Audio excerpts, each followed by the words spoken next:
खुद करना, इसका मतलब है कि अपनी प्रेज खुद ही अपने बखान करो। Second sentence is Seema says she finds it difficult to blow her own horn because she is very shy person। देखिए यहाँ पर जो blow your own horn को किस तरह यूज किया है कि सीमा कहती है कि she find it difficult to blow her own horn, कि सीमा को अपनी खुद की प्रेज करना बहुत डिफिकल्ट लगता है ना, खुद का बखान करना बहुत डिफिकल्ट लगता है। वो अपने खुद के बारे में नहीं बोल सकते because she is very shy person. वो इतनी शर्मीली है कि वो अपने खुद का ही बखान खुद नहीं करती। तो यहाँ पर ब्लो हर ऑन का मतलब ब्लो योर ऑन हॉर्न किस तरह से यूज हुआ है देखिए। Now third, I don't want to sit near Rahul at the party. मुझे राहुल के पास में बैठना, पार्टी में राहुल के पास बैठना पसंद नहीं है। He is always blowing his own horn, कि वो हमेशा बस अपनी ही बातें करता रहता है, अपना ही गाना गाता रहता है, यानी खुद का ही बखान करता रहता है, इसलिए मुझे उसके पास में बैठना पसंद नहीं। हम देखते हैं ना कोई लोग इस तरह से होते हैं, जब कभी भी जाओ अरे मैं तो ये करता हूँ, मैं तो वो करता हूँ, वो अपना अपना खुद ही अपनी प्रेज करते रहते हैं। तो इसको क्या कहते हैं हम, idiom, blow your own horn. Now next हमें what do you think blow your own horn means, इसका मतलब क्या है ब्लो योर ओन मीन्स का, मैंने अभी बताया। इसका मतलब है to praise your own abilities and achievements, मतलब अपने आप अपना बखान करना, अपने जो भी टैलेंट है हमारा और हमने जो भी सिद्धियां हासिल की, अचीवमेंट्स जो लिए, उन सबका खुद ही प्रेज करने को कहते हैं blow your own horn. Now next है think about this sentence that use the idiom music to your ears, यानी तुम्हारे कान में म्यूजिक। अब इसका क्या मतलब हुआ, हमारे कान में म्यूजिक का मतलब कोई अच्छी न्यूज जो अच्छी लगने वाली हो, है ना। इसका मतलब होता है कि music to your ears means news और इन्फॉर्मेशन, ऐसी कोई न्यूज और information that you are very please to hear, कि जिसको सुन के हमें खुशी मिलती है, हमें आनंद मिलता है। ऐसी कोई न्यूज़ या कोई ऐसी बात जिससे हमें अच्छा लगता है, तो उस इडियम के लिए मतलब उस सेंटेंस के लिए इडियम यूज होता है म्यूजिक टू योर ईयर्स। चलिए अब इसका देखते हैं कि इसको सेंटेंस में किस तरह से यूज हुआ है। I am so happy to hear that you are all so well, it's music to my ears. देखिए ये इडियम यहाँ यूज हुआ है कि मैं बहुत खुश हूँ, I am so happy to hear, ये सुन के बहुत खुश हो कि आप सब लोग अच्छे हो वहाँ पर। And it's music to my ears, मतलब वो मेरे कान को अच्छा लग रहा है ये सुन के कि आप सब लोग वहाँ अच्छे हो। ओके, तो इस संदर्भ में यहाँ पर ये यूज हुआ है। Now second, oh Sunita you are so sweet, I must admit that your words are music to my ears. अब यहाँ पर है कि oh Sunita you are so sweet, Sunita तुम कितनी स्वीट हो, है ना, कितनी अच्छी हो। आई मस्ट एडमिट, कि मुझे एक्सेप्ट करना है कि मैं ये बता रहा हूँ या बता रही हूँ, मैं एक्सेप्ट करती हूँ कि योर वर्ड्स, के तुम्हारे जो शब्द है वो म्यूजिक टू माई ईयर्स, कि तुम्हारी आवाज़ इतनी अच्छी है, तुम्हारे जो वर्ड्स इतना मीठा बोलती हो कि वो मेरे कान में म्यूजिक घोलता है तुम्हारे शब्द। यहाँ पर इस तरह से यूज है, जब कोई अच्छी स्वीट लैंग्वेज से बात करता है तो हमें कितना सुनना अच्छा लगता है कि उनकी बातें सुनते ही रहे, तो उसको क्या कहते हैं, म्यूजिक टू माई ईयर्स, कि हमारे कानों को अच्छा लगता है वो सुनना। Right, now third, the accused man said it was music to his ears when the जज सेड नो गिल्टी, मतलब कोई व्यक्ति जब गुनहगार ऐसा कहता है कि it was music to his ear, कि मेरे कान को वो अच्छा लगेगा कब, जब व्हेन द जज सेड नॉट गिल्टी, कि जब जज मुझे कहेगा ना तुम गिल्टी नहीं हो, तो वो शब्द मेरे लिए मेरे कान में म्यूजिक घुलेगा, यानी मुझे वो शब्द अच्छा लगेगा कि कब मुझे जज कहे कि यू आर नॉट गिल्टी। तो हियर ये इसके लिए यहाँ यूज हुआ है music to his ears. Okay, so क्या कहा अभी हमने, क्या सोचा, आई मीन क्या समझा, what do you think music two years means, उसका क्या मतलब हुआ। इसका मतलब ये हुआ कि न्यूज और इंफॉर्मेशन, एनी न्यूज और information that you are feel very pleased to hear, उसको सुन के जब हमें अच्छा लगे ऐसा कोई बात, तो उससे हम क्या कहेंगे इडियम में, music to your ears. Now third one is third idiom यहाँ दी हुई है, think about this sentences that use the idiom for a song. अब यहाँ पर इडियम जो है वो है फॉर अ सॉन्ग। अब इसका क्या मतलब हुआ? Now here the idiom for a song, इसका मतलब होता है कि वेरी चिपली और वेरी लो प्राइस, मीन्स बहुत ही सस्ता। फॉर अ सॉन्ग का मतलब यहाँ हुआ बहुत ही सस्ता, ये एडियम बना वेरी चिपली। और फॉर अ सॉन्ग, एक सॉन्ग के लिए या तो एक चिपली चीज़ और लो प्राइस के लिए यहाँ पर यूज़ हुआ है। देखिए उसको हम देखते हैं सेंटेंस में। He bought his house for a song 2 years अगो, उसने एक घर खरीदा वेरी बहुत ही सस्ता 2 years अगो, 2 साल पहले उन्होंने एक हाउस बहुत ही सस्ते में खरीदा। तो फॉर अ सॉन्ग बहुत ही सस्ता, एक ही सॉन्ग में ले लिया, मतलब एक ही गाने में। जैसे कोई ऐसे कवि होते हैं ना, ये इसलिए यूज़ हुआ कि जैसे हम देखते हैं कि कोई सिंगर जो एक सॉन्ग उसका ऐसा बढ़िया बन जाता है ना कि वो पूरी लाइफ टाइम के लिए याद रहता है। तो एक ही सॉन्ग में वो एकदम फेमस हो जाता है। उसी तरह से हुआ कि बहुत ही सस्ता, उसको ज़्यादा मेहनत करने की ज़रूरत नहीं पड़ी। ये now second, I thought I was getting the gems for a song but I was actually paying too much.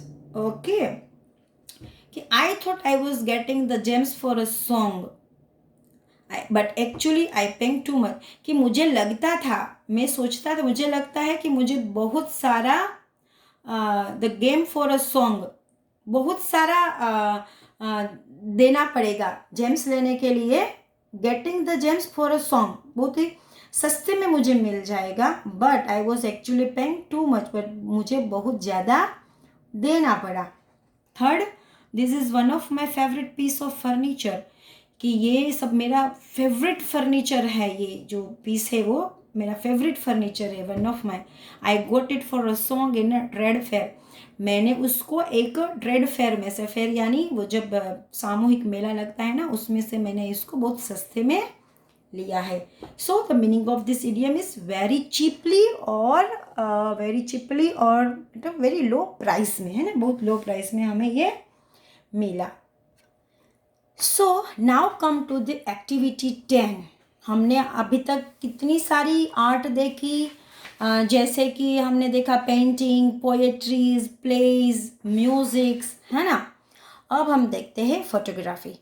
Photography is also a wonderful modern art. यहाँ एक्टिविटी 10 में हमें कुछ पैराग्राफ्स दिए हुए हैं इस तरह से, पहले उसको रीड करते हैं, then after they have given us here a landscape, a picture, 2 picture and we have to compare them. Okay, ये 2 पिक्चर को हमें कंपेयर करना है, बट यहाँ पहले हमें उन दोनों के बारे में कुछ डिटेल्स दी हुई है।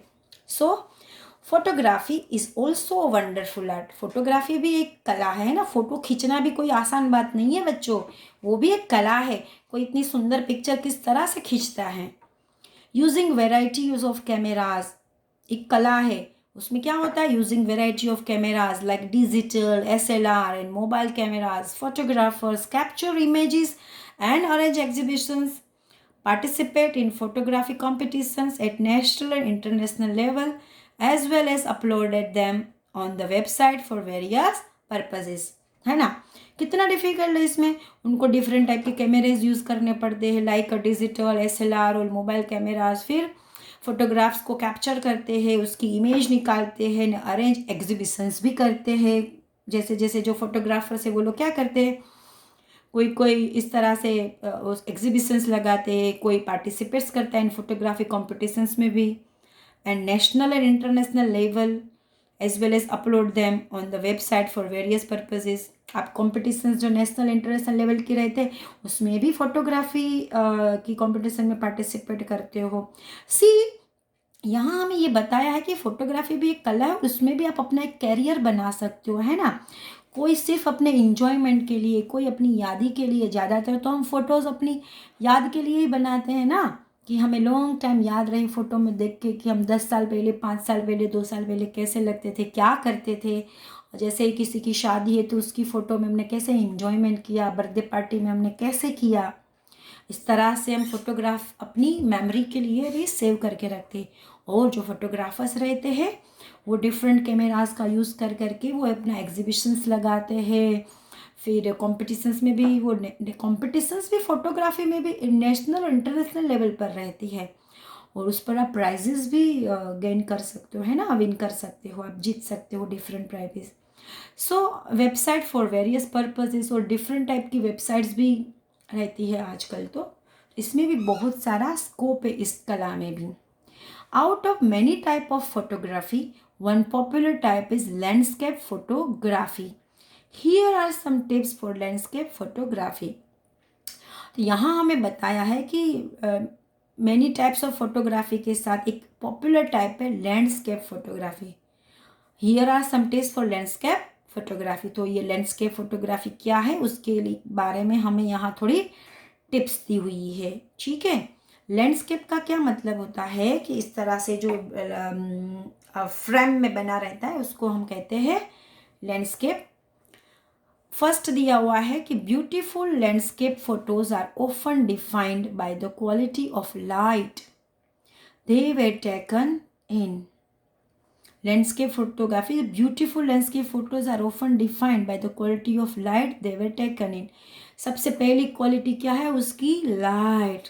जब उसको हमने खींचा लैंडस्केप में उस फोटो को, तब उसमें जो लाइटिंग दी हुई रहती है वो किस तरह से यूज हुई है वो। As a consequences, photographers tend to shoot early in the morning or during late afternoons when the sun is lower, less contrasty, and often displays a subtle colors patterns of moody hues. मतलब ये photography खींचने के लिए भी timing बहुत ज़रूरी है। जैसे अर्ली मॉर्निंग में फ़ोटो खींचो या तो लेट आफ्टरनून में थोड़ा सा 5 बजे के आसपास, या इस तरह से जब सन ढलने वाला हो उसके पहले थोड़ा सा जो रहता है उस वक्त, when the sun is lower, है ना, जैसे ढलने वाला हो उस समय की फ़ोटोज़, तो दे आर डिस्प्ले सबटे colours petal of moody hues. तब हमें डिफरेंट टाइप्स के कलर मिलते हैं देखने में, और फोटोग्राफी में वो आ जाता है। For this reason the hours after dawn and before dusk are known as the magic hours. मतलब after dawn and before dusk यानी सूर्योदय के समय का, और जब शाम को ढलने वाला सूरज रहता है उस समय जब आप फोटोज़ खींचो एकदम मैजिकल रहता है वो। If rising at dawn doesn't sit well with your idea of relaxing weekend, don't panic, there are plenty of great landscape opportunities throughout the day. मतलब कि जब कभी भी आप अपने फ्री टाइम में, वीकेंड में आप फ्री होते हो और घर में बैठे हो तो बोर मत हो, है ना, बोर हो जाते। इससे अच्छा है कि आप राइजिंग द सन, उगते हुए सूरज को देखो और तब की नेचर की फ़ोटोज़ खींचो, और शाम को भी आप ढलते सूरज में भी आप नेचर की पिक्चर्स ले सकते हो। और this is the very great opportunity to take a landscape picture. Now second, any landscape photographers desire an image that appears sharp throughout the scene। जो कोई भी लैंडस्केप फोटोग्राफर होगा उसकी डिज़ायर क्या होगी, उसकी इच्छा कि मैं ऐसी इमेज खींचूं कि that appear sharp throughout the scene, कि पूरे सीन आ जाए, पूरा एकदम शार्प सीन आ जाए, है ना, उसके अंदर छोटी सी छोटी चीज़ और एकदम शार्प फोटो मेरी आए, वो इसका एक डिज़ायर रहता है। So that elements of foreground interest such as a rock in a lake, है ना, that elements of foreground interest, उसका जो मेन इंटरेस्ट जो है ना फोटोग्राफी खींचने का, वो उसका मेन एलिमेंट है कि हमारी अंदर की जो इच्छा है कि मेरा पिक्चर इतना सुंदर आए और शार्प आए, वो उसका मेन एलिमेंट है। And such is a rock in a lake, जैसे तालाब में कोई रोक पड़ा है, and look just as sharp as the distant horizon, और सिर्फ उसको डिफरेंट डिफरेंट हॉरिजन पे देखो आप, दूर ले जाके, नज़दीक ले जाके, साइड ले जाके, कि वो किस टाइप का मतलब उसकी फ़ोटो कहाँ से सुंदर आ रही है उसको देखो, फिर उसको खींचो, है ना, तब हमारी पिक्चर एकदम सुंदर आएगी।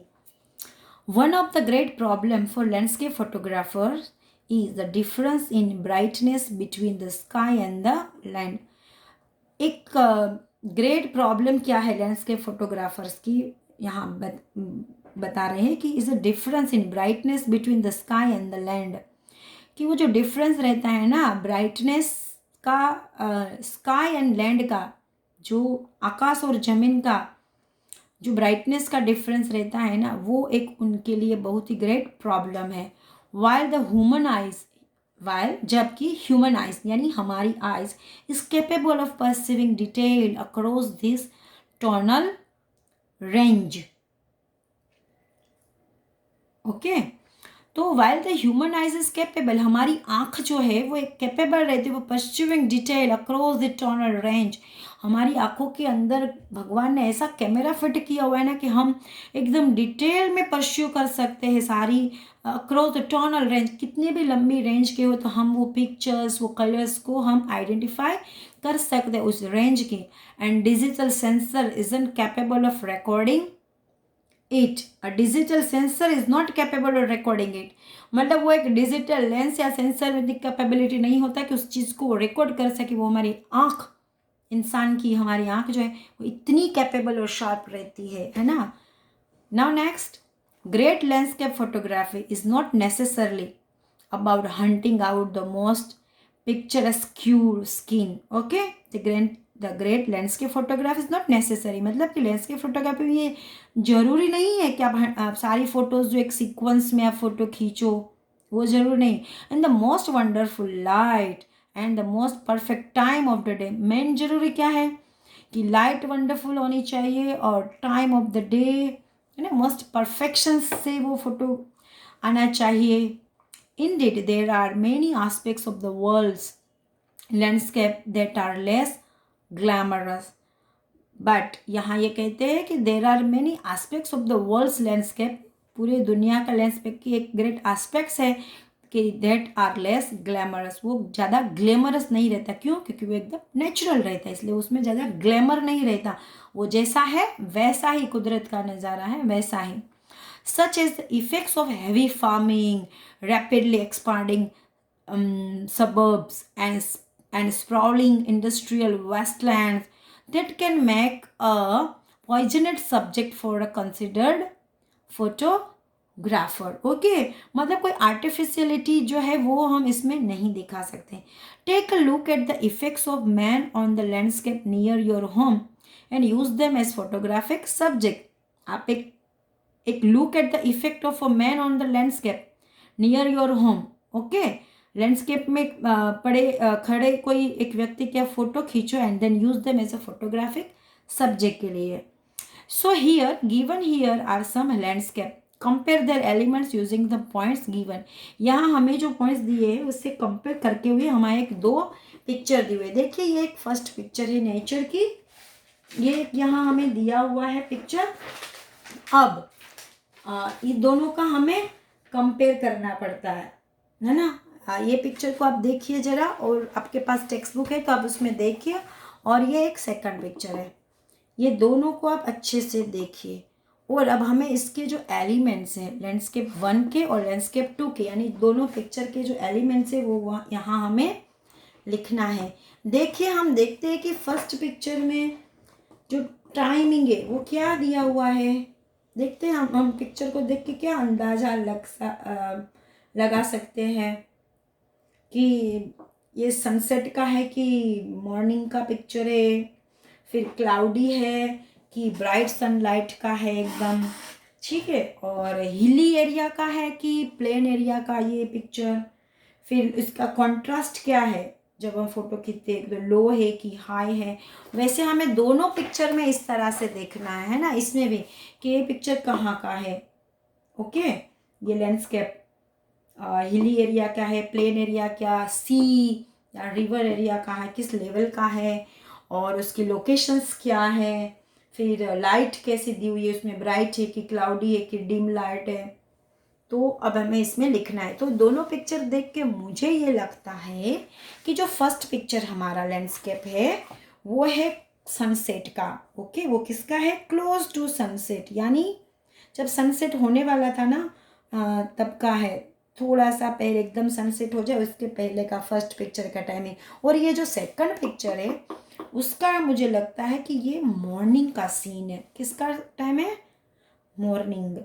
और मॉर्निंग में भी कितने अबाउट 11 o'clock अराउंड का टाइमिंग है, अबाउट 11 o'clock का, यानी एकदम अर्ली मॉर्निंग भी नहीं है और ग्रेट आफ्टरनून भी नहीं है ना, 11 o'clock आसपास का समय है। और लाइटिंग यहाँ फर्स्ट लैंडस्केप में हम देखते हैं कि लाइटिंग कैसे दी हुई है, इसमें ब्राइट है कि डिम है कि क्लाउडी है। तो इसमें लाइटिंग मुझे फर्स्ट पिक्चर में लगती है कि थोड़ी सी क्लाउडी लगती है, यानी बारिश के समय की उस टाइप की लगती है, थोड़ी सी क्लाउडी लाइट है इसमें, या तो उसको आप डिम लाइट भी बोल सकते हो। और यहाँ जो पिक्चर है उसकी एकदम ब्राइट सनलाइट है, क्योंकि 11 मॉर्निंग का टाइम है तो एकदम ब्राइट लाइटिंग है। और लोकेशन क्या है फर्स्ट पिक्चर का, वो है हिली एरिया, है ना, उसमें हिल दिखाई देती है ना, HILLY, हिली एरिया का। और ये जो दिया हुआ है वो प्लेन और सी लेवल का है, प्लेन सी लेवल का पिक्चर है यहाँ पर। और इसके अंदर हम देखते हैं फर्स्ट पिक्चर में पूरा हिली एरिया दिखाई दे रहा है, पूरे हिल्स वगैरह यहाँ पर दिया हुआ है। नाउ डेप्थ ऑफ फील्ड, अभी डेप्थ ऑफ फील्ड क्या है, उसका फोटो कैसे खींचे, उसकी डेप्थ क्या है, ये थोड़ा लो कंट्रास्ट है, कंट्रास्ट में है। और ये हाई एकदम शार्प मूवी है ना, हाई शार्प, फर्स्ट सेकंड में एकदम शार्प मूवी पिक्चर है। तो इस तरह से हमें ये दो पिक्चर को कंपेयर करना है और इसका जो time, light, location and depth क्या है उसकी वो लिखना है यहाँ। दो पिक्चर इस तरह से आप दूसरे पिक्चर्स का भी कंपेरिजन्स कर सकते हो, अलग अलग मूड उसमें रहते हैं, कलर्स वो सब। Now next, what according to you is a good photograph, आपके अकॉर्डिंगली गुड फोटोग्राफ किसे कहते हैं। ओके तो मेरे हिसाब से मुझे लगता है कि कोई ऐसी फ़ोटो कि जिसका कोई सब्जेक्ट अच्छा हो, यानी सीन अच्छा हो, उसके अंदर अच्छी सी लाइट दी हुई हो और मूड भी अच्छा हो, तो उससे हम अच्छी फ़ोटो करेंगे। तो आप भी बता सकते हैं आप किसको कहेंगे अच्छा फोटोग्राफ, आपके मत से क्या है वो आपको यहाँ लिखना है। Okay children, so we have finished here our lesson number 1, many kinds of art here. Okay then, bye bye, we have finished here our lesson. Next we meet on our second chapter. Till then, bye bye.